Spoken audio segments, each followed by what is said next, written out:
This is the Iranian resistance movement's army in exile. From dozens of bases in eastern Iraq, these Mujahideen soldiers are training to overthrow the fundamentalist regime of President Rafsanjani. For the people who don't know, what's the goal of your movement? The goal of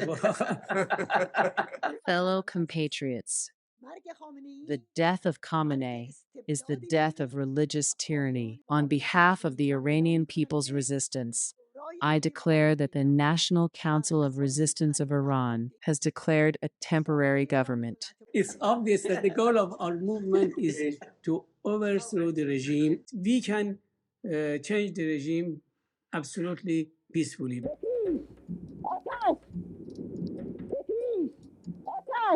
For more than 3 decades, it has been one of the most secretive cults in the world. You may ask me now, how could you help the enemy of your country? But it goes back to the nature of all cults. Being part of a cult kills all kinds of emotions in you. You don't care about your country, or even your mother and father anymore. The People's Mujahideen of Iran, or the MEK. Its leader is Massoud Rahjavi. He's a very lonely person. That might be because he is a ruthless leader who's killed or alienated many of his close friends and colleagues. There was not a moment in which I was not thinking about taking revenge for what they did to me.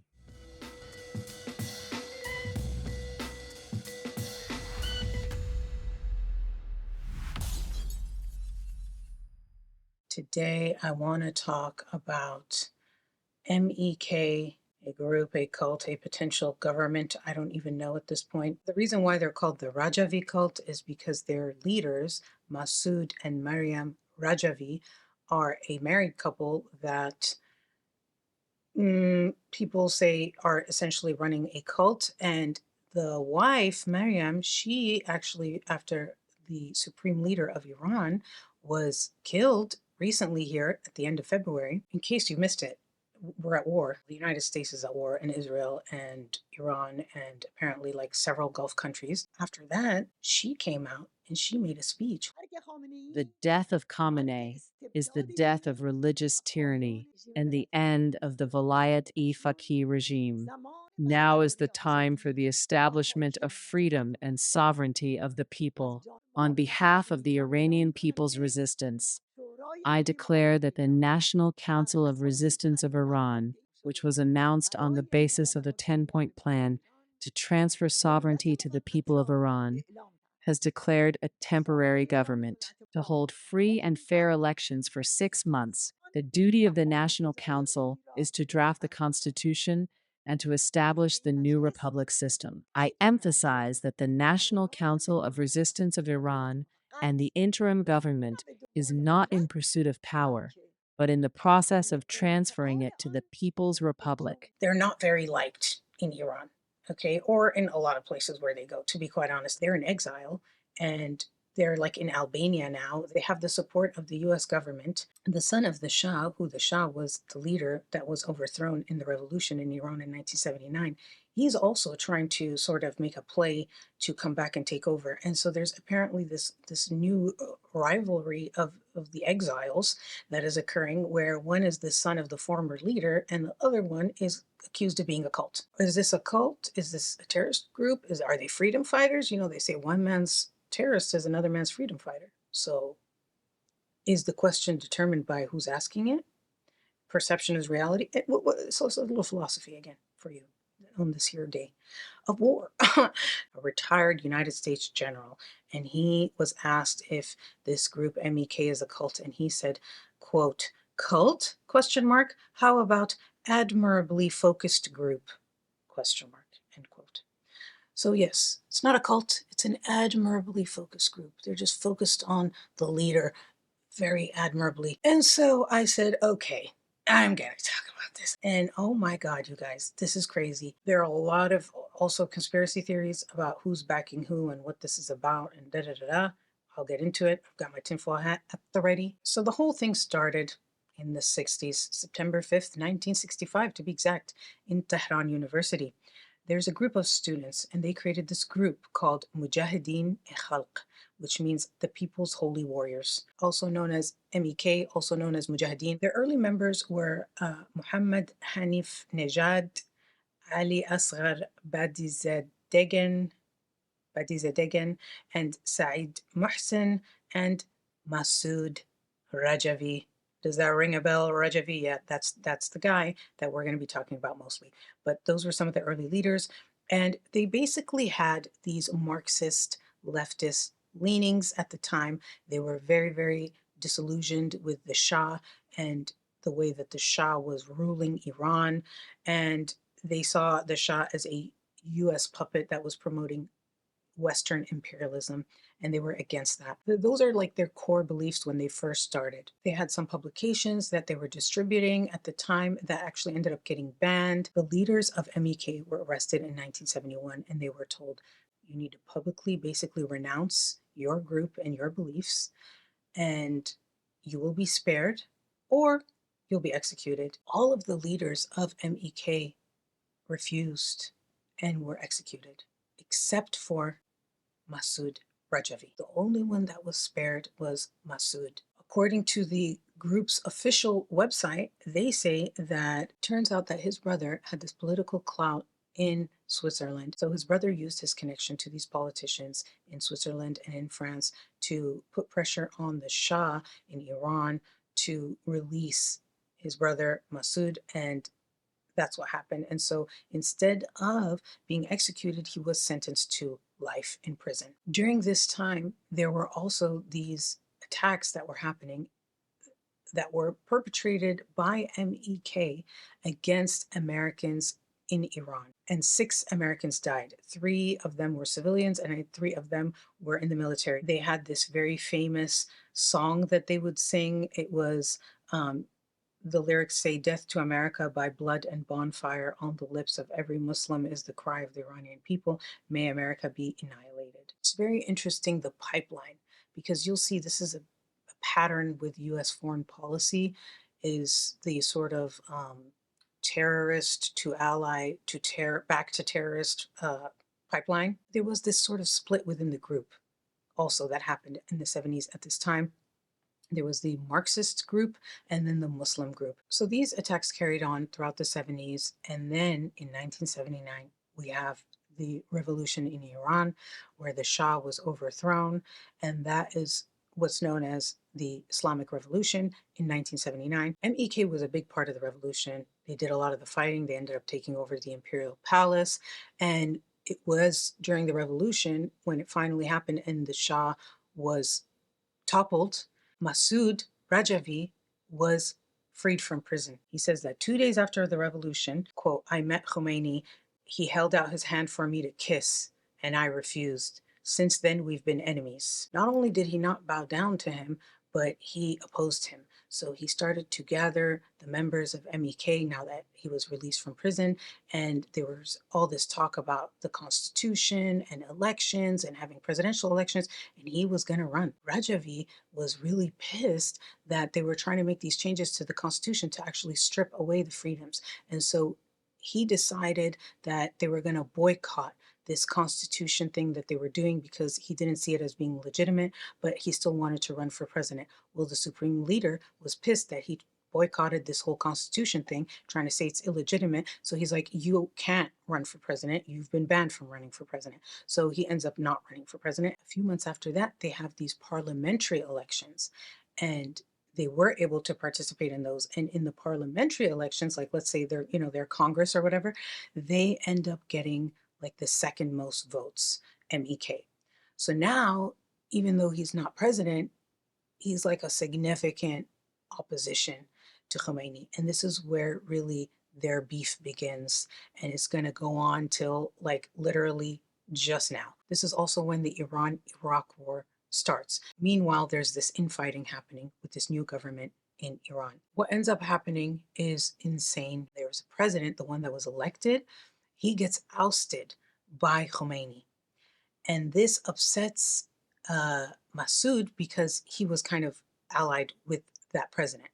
And so MEK organizes these protests, and there's like thousands and thousands of people at these protests. And the Iranian government, the supreme leader, they crack down so hard on these protests. Thousands of people were executed over a course of months. 600 by September, 1,700 by October, and 2,500 by December. That's not counting the ones that were arrested. Then when they would arrest them, they would torture them so brutally in these prisons. The MEK responds by basically declaring war. And that's where you have this bombing that occurs on June 28th, 1981, which was the Haftatir bombing, which was basically the government's like headquarters got bombed. 74 official government members were killed. And apparently the current leader, Ali Khamenei, the one who was just assassinated recently, they say that he lost the use of his arm in like one of these bombings that was happening at this time in the 80s. So that's like how far back their beef goes. I also found some reports. Okay, one second. I found some things online where there's speculation that the actual government bombed their own building to create justification for them attacking MEK the way that they did and for the executions that would follow. So that's just a theory. I don't know. That's why I'm wearing this hat. After this is when Massoud Rahjavi flees to Paris. They say he fled in disguise. This is also when he establishes the National Council of Resistance in Iran, known as the NCRI, which is the political umbrella of the MEK. While Rahjavi was in Paris, he was coordinating with other members to conduct these attacks in Iran. And so for years and years, in the beginning of this exile in 1981 all the way to like the mid 80s, there were all these attacks that were going on. And then in 1982, Massoud Rahjavi's wife, as well as other members of his close members, they're all killed in this one particular attack. Okay, this was February 8th, 1982. And in this attack, like his deputy and the field commander, they were killed. There was this 3-hour gunfight at the safe house, and his wife was there and she died. This is a huge turning point. Two things happen. Number one, MEK officials start meeting with Iraqi officials. Now remember, I told you they're at war, Iran and Iraq. The enemy of my enemy is my friend type shit. You know what I mean? Also, it is at this time that the culty stuff is about to start getting weird. Like once his wife dies, he kind of like goes off the rails. In 1985, a few years after his wife's death, is when he appoints a co-leader, which is this woman. Her name is Mariam Azudanlu. She will later be known as Maryam Rahjavi. She is the Mariam that I mentioned in the beginning of the video when I told you that she did this speech saying that they're going to have an interim government. In 1985, she was appointed co-leader by Massoud. Now, she was married, not to Massoud, obviously, and he was a widower, but apparently he wanted to marry her. So how was he going to do it? I'm going to tell you. He basically announced to his followers that Mariam and her current husband were going to divorce for the sole purpose of allowing him to marry her for the cause. So it was like, look at this sacrifice that her husband is making and that they're making. And this was seen as a very like taboo thing at the time. It was considered like almost like wife swapping, which they thought was very weird. Also, the fact that when she did marry him after divorcing her husband, she took his last name, which is not how things are done. They always keep their maiden name. And for a group that is claiming to be like feminist and having a female co-leader and equal stuff, like it seems like a regression rather than progression.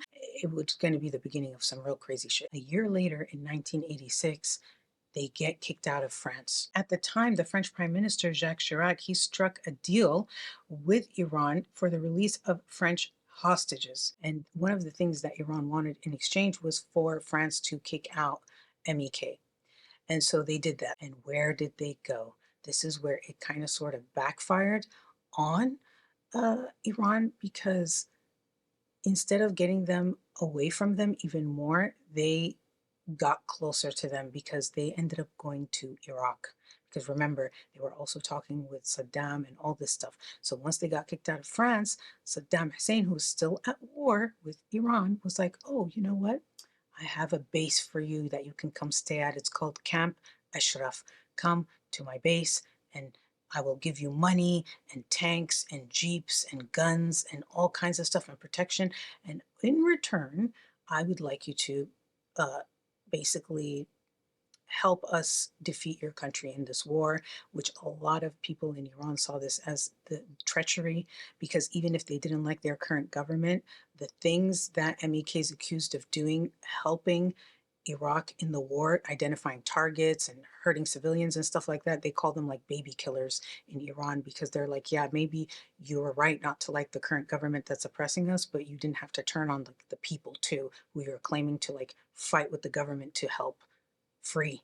You know what I mean? Former members talk about how if you didn't know that there was actually a war going on, you wouldn't realize it from where they were because they were so sheltered and isolated from it. Some crazy shit's about to pop off. It's called Operation Eternal Light. And this was in 1988. And this was Operation Epic Failure. In 1988, there was a ceasefire between Iran and Iraq, okay? And only 6 days after this ceasefire between Iran and Iraq is when MEK decided to launch Operation Eternal Light, which was an attack on Iran.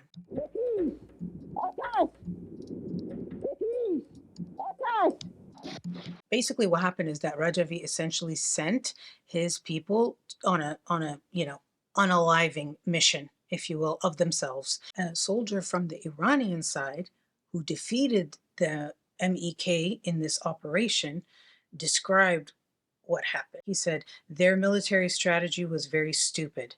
They just drove down the Tehran highway. It was like if the French army wanted to invade England and they just drove down the motorway from Dover to London. We very quickly killed thousands of them. There were piles of bodies on either side of the road.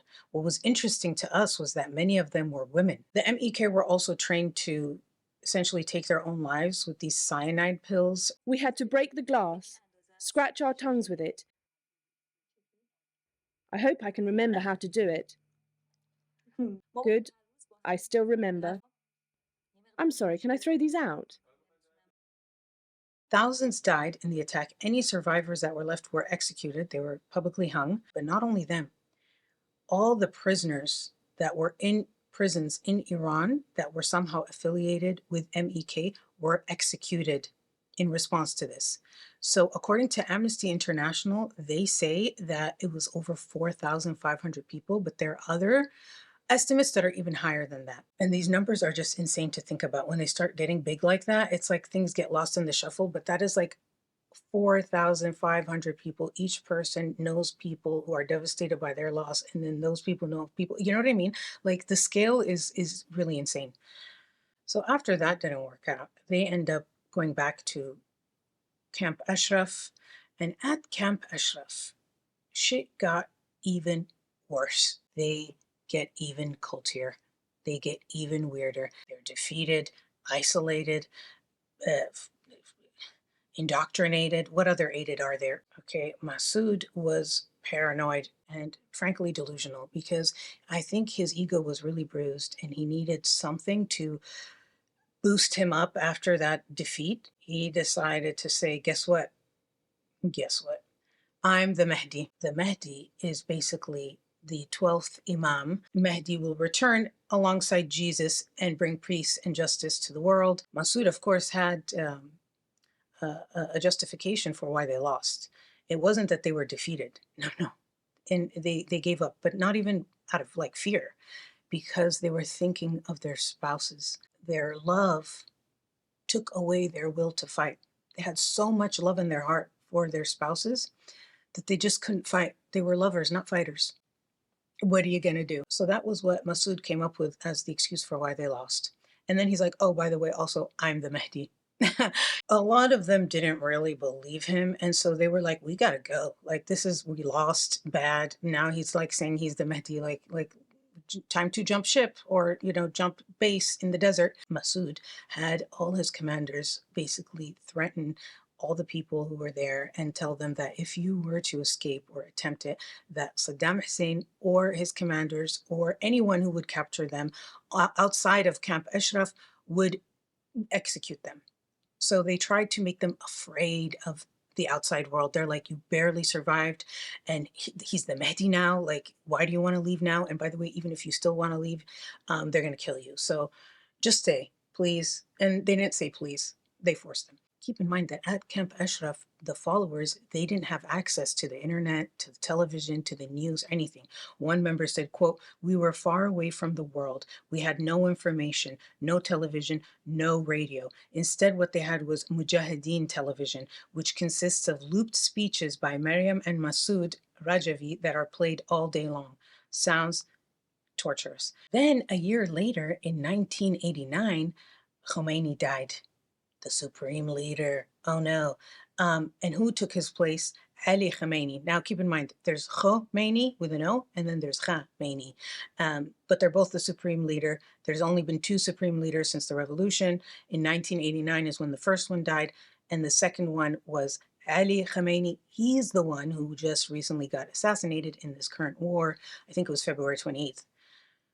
So, just to clarify, it's 1989. Do you know what's going to happen a year later? Saddam decides to invade Kuwait. Also, in 1990, they instituted this mandatory divorce and forced hysterectomies. Of course, this celibacy and mandatory divorces, it applied to everyone except for Mariam and Massoud, the married couple who were running the show, the cult leaders, essentially, allegedly. According to a former member, quote, "They told us we are at war and soldiers cannot have wives and husbands. You had to report every single day and confess your thoughts and dreams. They made men say they got erections when they smelled the perfume of a woman.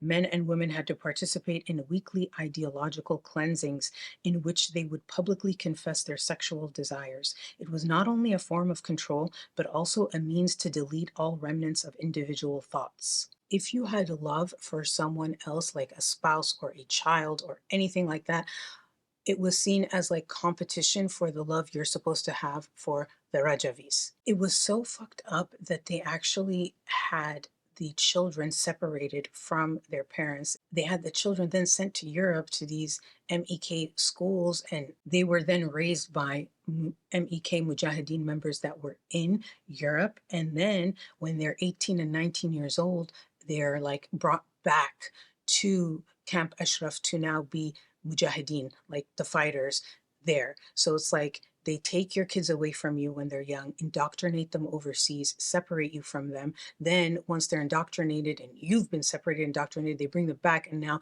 you're both able to be together, but as fighters. But again, you can't like love them too much, or else that's competing with the love for the cult leader. Nadira Afshari, who was a former Mujahideen, said, "Every morning and night, the kids, beginning as young as 1 and 2, had to stand before a poster of Massoud and Maryam, salute them, and shout praises to them. They saw these kids as the next generation's soldiers. They wanted to brainwash them and control them. After they got rid of the children they already had, they then forced the women to undergo hysterectomies to make sure they didn't have any more kids, any more distractions. Then Massoud would end up having a harem of women who, wow, how convenient, now they can't get pregnant. He could sleep with all of them, maybe even deny it or whatever. Oh, can't get pregnant. You know what I mean? Like, it's all very, very obvious what the fuck was going on. But how did he describe? He said, it's because, sorry, am I talking too fast?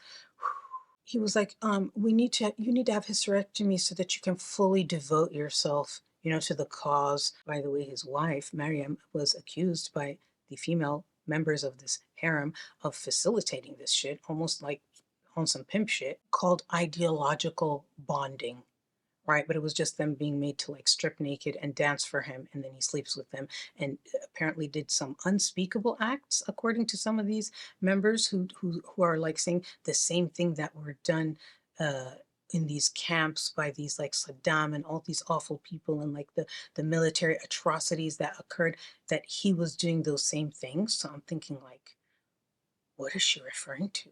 There is a former member, her name is Betul Sultani, and she has done a lot of interviews and participated in documentaries over the years. یه حکمی یه دفعه اصلا نه مریض بود نه هیچی، ما یهو دیدیم همین تو این داستانای همین خانم دیگه بود، صدیقه بود، ما یهو دیدیم این مرد، گفتیم این که صحیح و سالم بود چطوری یهو مرد؟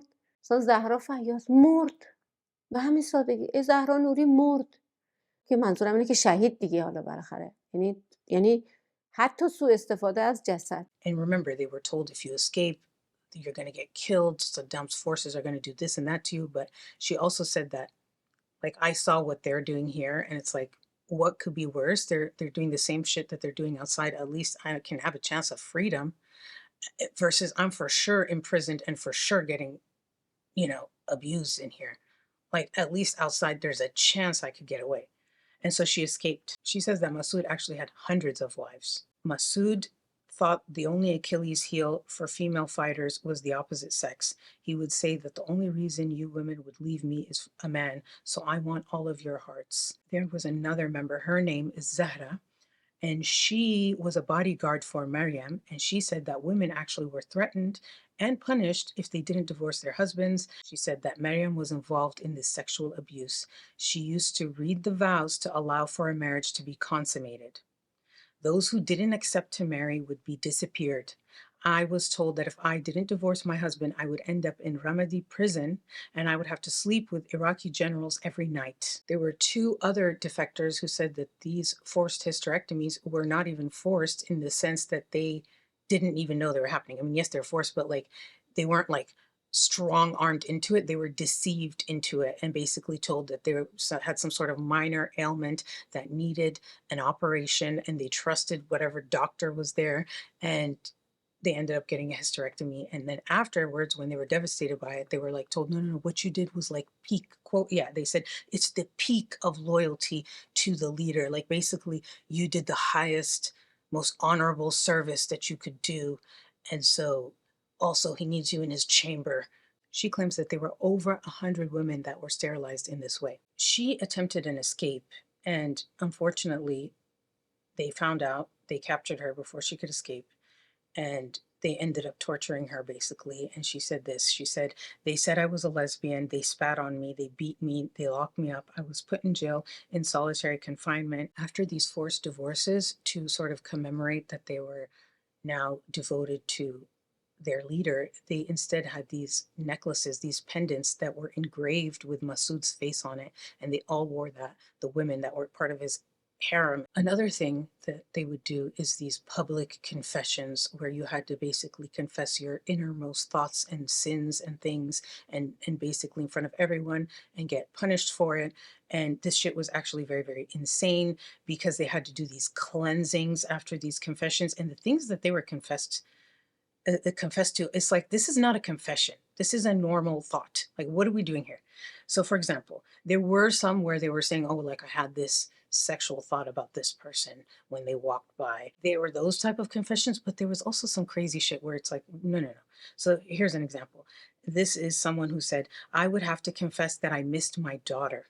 They would shout at me, they would humiliate me, they would say that my family was the enemy and that missing them was strengthening the hand of the mullahs in Tehran. These confessions, they were taped, and later on they would be replayed and brought back. And if you tried to like deny or misremember something, or forget, God forbid, that you said this, they would bring it back, they would replay it, and they would be like, see, never forget, you missed your daughter. You're a horrible person.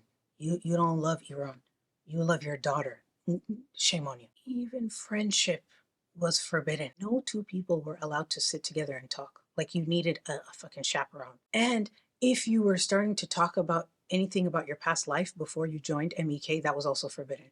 So like, no reminiscing, no friendship. It's all about now, here, Massoud, Mariam, here, now. Massoud, Mariam, Iran. Massoud, Iran, Mariam, here, now. And then the spies, the informants, there were constant snitches being planted everywhere. And almost like temptations. God forbid someone come and ask you about your daughter that you already expressed to the whole group that you miss. And God forbid you're like feeling something for your daughter that you abandoned, essentially. And then you say something, oh, okay, turns out that was a spy, and you're about to be punished for that. So, I mean, the indoctrination was relentless. They say that it was actually Mariam's idea to kill the friendships. A former member who defected said she called it drying the base. They kept telling us every one of your emotions should be channeled toward Massoud, and Massoud equals leadership, and leadership equals Iran. They also segregated the sexes from, they say, like when they were toddlers. Girls were not allowed to speak to boys. If they were caught mingling, they would be severely punished. And this is where it's like the hypocrisy of it all, because their whole thing is that the Iranian regime is so oppressive and they don't believe in the equality of genders. And it's like, you guys are segregating, you guys are fucking doing this harem shit. And also, apparently, the head coverings that they have to wear, because all the women wear them, even if they're fighters or whatever, they still have to cover their hair. And it's mandatory when you're advocating for a secular democratic government, right? Either you're secular or you're not.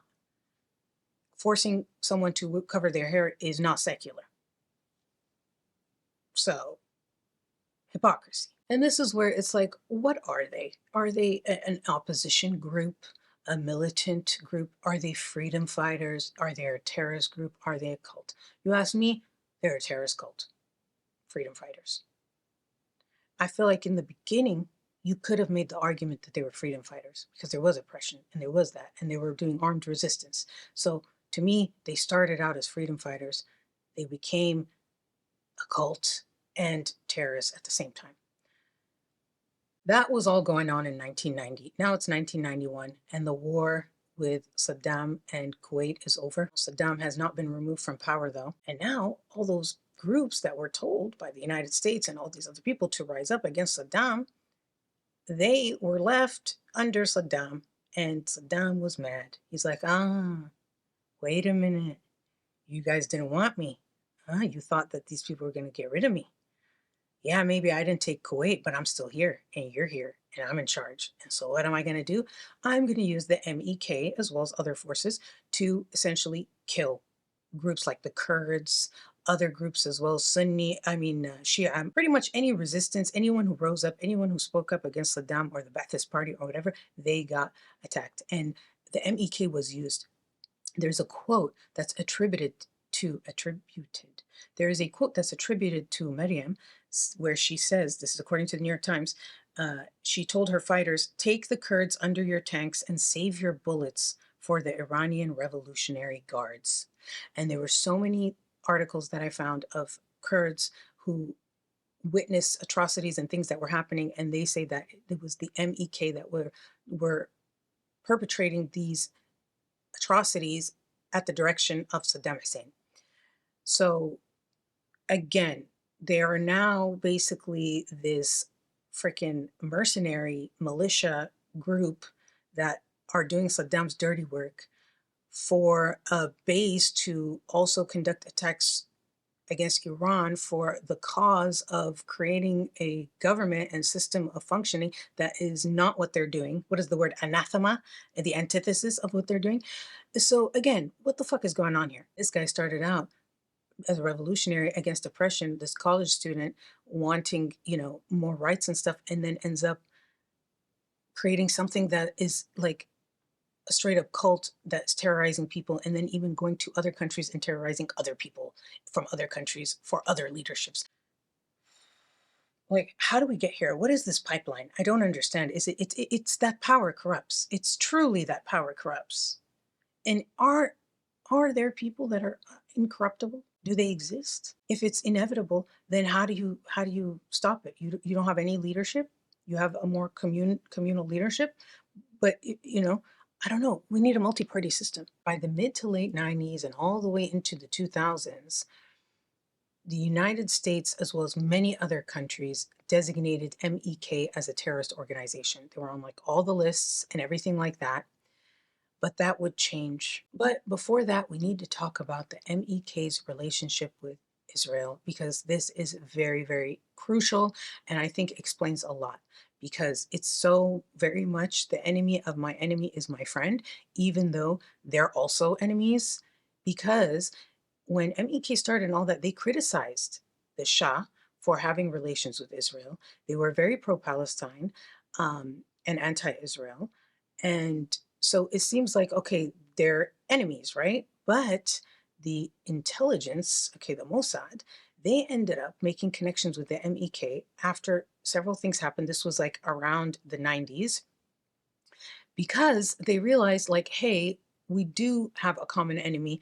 We can benefit from having them do some of the stuff that we would like to have be done.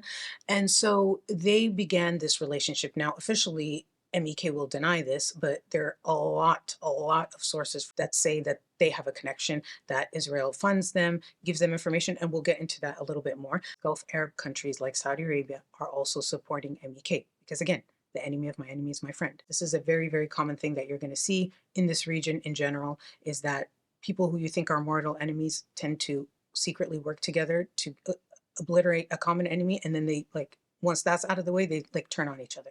And that keeps going forever and ever. And it's great. So they're getting all this money from Saudi Arabia, allegedly, and also Israel, allegedly. And they're also working with them, also allegedly. Remember what happened in 2001? September on the 11th? Is that ringing any bells? Kind of a big deal. A former member talks about how they celebrated MEK 9/11 by having like a watch party where they were handing out candies and stuff. Candy and every vegetable, everything there, you know, and with the wide screen everywhere. After 9/11, there was a lot of crackdown on these Islamic charities that were going on in the West. They were seen as a funnel for fundraising, these terrorist cell groups. Do you guys remember all of that? Yeah, that was a whole ass thing that happened. I remember this. Why? Because I'm a nerd, right? You guys, some of you know, some of you don't know. I double majored in political science and history. Before it was cool, it was actually never cool. I don't think it's cool even now, but whatever. I like to say that because I think it's funny. It's probably not even funny either. Moving on. The point is, I remember at this time, any type of Islamic charity was like, well, what kind of charity? What are you doing?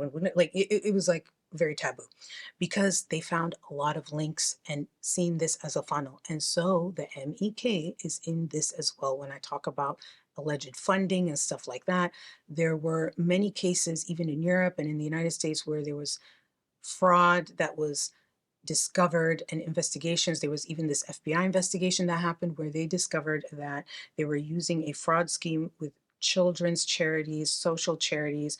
One of these charities involved Mariam's sister, and they were using, quote, according to the FBI, a complex international money laundering operation, uses accounts in Turkey, Germany, France, Belgium, Norway, Sweden, Jordan, and the United Arab Emirates. Now something major is about to happen that's going to change everything, and this is a year after 9/11. This is in 2002, and this concerns nukes, Israel, Iran, the US, and it's going to change the game. In 2002, that is when MEK made the claim that Iran had nuclear facilities, that they existed, that they were trying to make nukes. There is a journalist. I have mentioned him in many of my videos. I think there's that really cool Netflix documentary about him, Seymour Hersh. Okay. He is the one who at this time published this article where it was revealed through his research that the information that Iran was developing nukes that the MEK announced was actually fed to them by Israel. But Israel didn't want to make the announcement. They wanted the MEK to announce, to make it seem like, you know, whatever they wanted to make it seem like. My tinfoil hat, is it time for my tinfoil hat to come out? I mean, do I need it? Do I even need it for this particular thing? Because let me read the quote so that I know. Yeah, it was Seymour Hersh. Yeah, I actually don't think I need it for this because it's a fact that this was written in an article. So I'm not going to put it on. When I was looking into this a little bit further, I found this news clip of some guy who wrote a book where he was claiming that Israel gave MEK this fake dossier. But then I realized, oh, wait a minute. This is Press TV. And if you don't know, Press TV is an English language, Iranian state-owned news outlet. So take it with a grain of salt. Doesn't mean every single thing they say is a lie. It also doesn't mean that everything they say is true. Much like any news from any country and anything, if you ask me, but that, you know what I mean? Like, you got to fact check the fact checkers at this point. But that's beside the point. They make this announcement about the nukes in 2002. And then what happened a year after that? Do you guys remember what happened in 2003? The United States invaded Iraq. They said they had weapons of mass destruction. Remember that? Then they didn't really have them. That was the whole thing. Right. It is also in 2003 that the United States relationship with MEK changes as well. Because once they went into Iraq, they ended up occupying Camp Ashraf. And when they did that, it turned into this whole thing where they basically forced them into a ceasefire and were like, you are not going to be removed from the terrorist list, but you're also now going to be considered protected persons by the United States government. So they're in this weird limbo where they allowed them to stay and disarm. So they took their weaponry. They're like, we'll protect you so you don't need the weapons, but you also can't do anything. You can't leave. You can't go. You're in there. And they believed that they could use them. They believed that it was in the United States' best interest to keep them and not hand them over to Iran, which is what Iran wanted, and instead to use them in their sort of covert war and thing against Iran, especially because of these nuclear developments that were occurring with Iran. Another thing happened in 2003 when they invaded and they took over the base and they disarmed them is that Massoud vanished, disappeared. Now, some people say he's dead, and the group just does not want to admit it because they think it's really going to weaken them. Some Iraqis who were there at that time, they say that they saw him a few days before Baghdad fell, boarding a helicopter south of the capital. Is he in hiding? Is he dead? Did he go into hiding and then die? In any case, he has not been seen publicly since 2003, and Mariam is now the leader. And some people say this could be strategic as well, because the whole branding they're trying to do is the women's empowerment, feminist, equality of the genders. And so, being that they had this history as being a terrorist organization and they're trying to curry the favor of the West to be able to be maybe installed as the new leaders, it really is a good look for their leader to be a woman. A New York Times reporter, her name is Elizabeth Rubin, she was able to visit Camp Ashraf. She wrote this article called The Cult of Rahjavi. And this article is fascinating. You should check it out if you have the time. However, she describes it as, quote, a fictional world of female worker bees. She says, everywhere I saw women dressed exactly alike in khaki uniforms and mud-colored headscarves, driving back and forth in white pickup trucks, staring ahead in a daze as if they were working at a factory in Maoist China. She talks about how, like, throughout her time there, these random women would just like come up to her and go on this spiel that was very clearly rehearsed. And even if she tried to ask them some more questions or follow up or try to just see if, like, okay, that's what they told you to say, but how do you really feel about this or whatever, that they would just like, no, back on track and continue with their spiel and leave. And it was very unsettling to her at the time. And then after she left and she started speaking to some defectors and stuff, she got a whole different story. She describes this defector as Mohammed, a gaunt 19-year-old Iranian from Tehran with sad chestnut eyes. He said the Mujahideen has a good appearance to the outside world, but anyone who has lived among them knows how rotten and dirty they are. He said he hadn't heard of them until one day last year when he was in Istanbul desperately looking for work, and a Mujahideen recruiter spotted him. And he was with a friend sleeping on the streets, and they were so hungry they couldn't think. The recruiter gave them a bed and food for the night, and then the next day he showed them videos of the Mujahideen struggle, which he was able to entice them to join with this offer to earn money in Iraq while simultaneously fighting the cruel Iranian regime. What's more, he said, is that you can marry Mujahideen girls and start your own family. He says that when he arrived, the first month wasn't so bad, but then he realized it was all a lie. There's no pay, there's no wives, there's no family, it's all indoctrination. And he said he wanted to leave. And then one of his friends who came with him, that friend basically tried to take his own life. And it was this horrific thing, and they had psychological torture, and he said that he swallowed 80 diazepam pills, and his friend slit his wrists, and the friend died. And then Muhammad wakes up and he's like in solitary confinement and his friend is dead and he's still there and he's like, oh my God, the pills didn't take me out, but now my friend is dead and I'm alone. And then he started getting freaking psychologically tortured in that state after dealing with that. And he ended up relenting and taking the oath because he was initially refusing to take the oath and was trying to leave. So after all that, he was like, okay, I'll take the oath. And so he said that he was just basically like barely surviving there. And then when the invasion happened,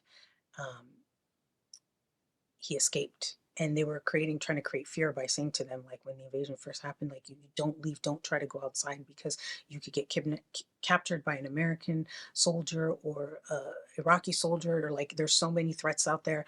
And so he said he would rather chance it. And like that other lady I told you about, they also escaped like that, where they were like, I'd rather take my chance. And so he said that he actually slipped out in the desert and was helped out by some Arabs, he says. While she was there, she noticed that Mariam wasn't there. She was living in luxury in France, actually. And remember, they're in total isolation, no internet, no phones, no TVs. They just have this pre-filmed, video playing on loop of their leader. Well, also in 2003 was a big year. A lot of shit went down. You know what I mean? So in 2003, there were these French arrests because that's where Mariam was. This was on June 17th, 2003. These French police officers, they basically raid the MEK headquarters and they arrest Mariam as well as hundreds of her followers, or I think it was over 160, of her followers. And they said the reason why they did it is because there were some terrorist funding suspicions, as well as the fact that they were trying to set up a base in France and they were not allowed to do that. And the odd thing is, they ended up arresting them, but they ended up actually releasing them and not charging them with anything. But during the process of them being arrested, their followers, 10 of their followers, like self-immolated. Okay. And then they were like a bunch more that were on hunger strike. The United States actually pushed back on France and said that they were doing Iran's dirty work by arresting them. Because remember, they made this group a protected group and were using them to infiltrate this nuclear program, and they were being spies and all this. And so France cracking down on these protected people pissed the US off. Now remember, the thing with the nukes, all of that comes back up again now. This is where they shift to everything being about Iran is a threat because it has nuclear weapons. Who made the first announcement that they even had them? MEK. And the rumors are they got that information from Israel. This is when we start having these attacks on those nuclear scientists, the Iranian nuclear scientist assassinations. Do you remember that? That went on, I think it was like from 2007 till 2012. Like it's ongoing. And that was facilitated by MEK and Israel collaborating together, allegedly. In the video that I made called Conspiracy Theories That Turned Out to Be True, Part 2, I talked about those robot assassinations, if you guys remember. And remember that the general that was killed by the Israeli robots, he was a nuclear scientist who was killed. And the theory I was talking about was like robot AI assassins, and that they're real. I had no idea at that time about the MEK and all of that. I didn't. Now that I was working on this video, come to find out that that assassination, when I was reading about it, it was talking about how Israel had spies in Iran that were giving them the location of this scientist that ended up getting assassinated. Well, guess who the spies were? MEK. MEK were the ones that were giving the most of the information about the nuclear scientists, and they worked with them to conduct this assassination.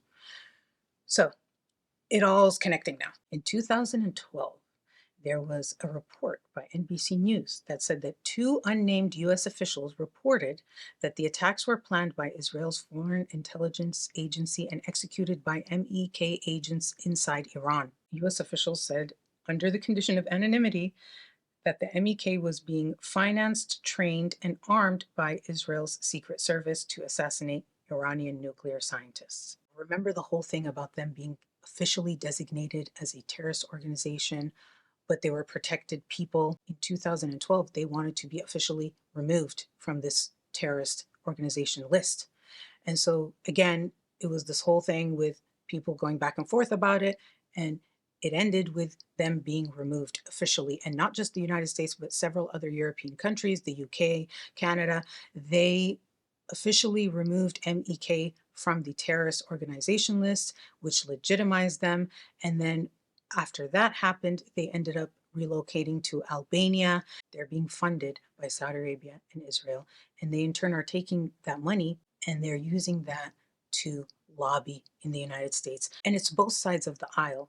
So there's Democrats and Republicans like John McCain, Rudy Giuliani, Newt Gingrich. They were at this event, as well as from the Democrats. It was Edward Rendell, who was the Democratic Party chair at the time, and Howard Dean, as well as multiple former heads of the CIA and FBI. John Bolton was also there, and they say that John Bolton specifically has been estimated to have gotten more than $180,000 from MEK, and that he was paid $40,000 for one single appearance in 2017. Rudy Giuliani is one of their biggest supporters. He said, quote, the mullahs must go, the ayatollah must go, and they must be replaced by a democratic government, which Madame Rahjavi represents. There's also talk that he's received a lot of money from her, so maybe that's part of it. Giuliani also said that the protests are not happening by accident.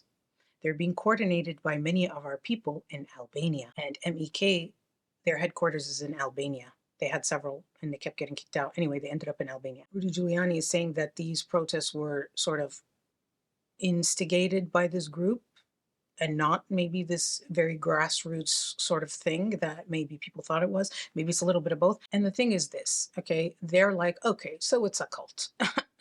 Yeah, no, there's a lot of cults. What they really care about is, are these people going to work with us? Are they going to allow us to achieve our interests in the region?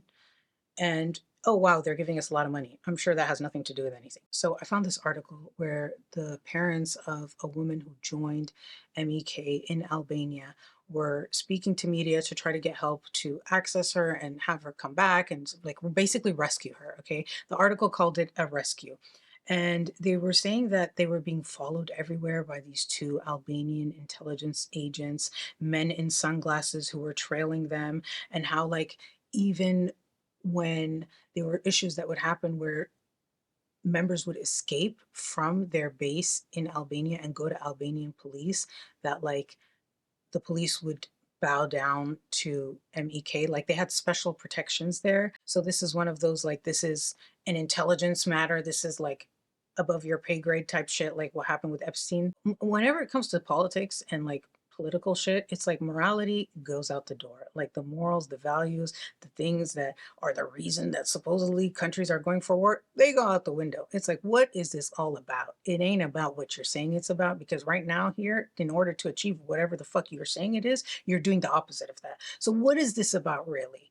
Because let me tell you, you don't give a fuck about the freedoms of countries that don't have resources. I noticed that, you know?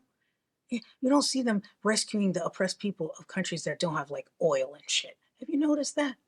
Have you? Regarding the Saudi connection, the former intelligence chief of Saudi Arabia, Prince Turki Al Faisal, he attended a 2016 rally of MEK in Paris, where he called for the fall of the Iranian regime. And then there were the troll farms. They found a freaking troll farm, like online bots posting in English, Farsi, and Arabic on Facebook, Telegram, Twitter, and in comment sections of online newspapers, all this pro-Rahjavi rhetoric and anti-Iran rhetoric. And so they were doing that, and also with like the Iranian hacking of the nuclear stuff. Remember all that?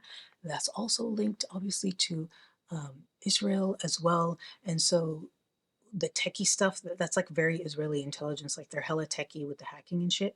And so there's also speculation that they could be supporting this bot farm that was discovered in Albania. So a defector talked about being in one of these bot farms, like having to work there.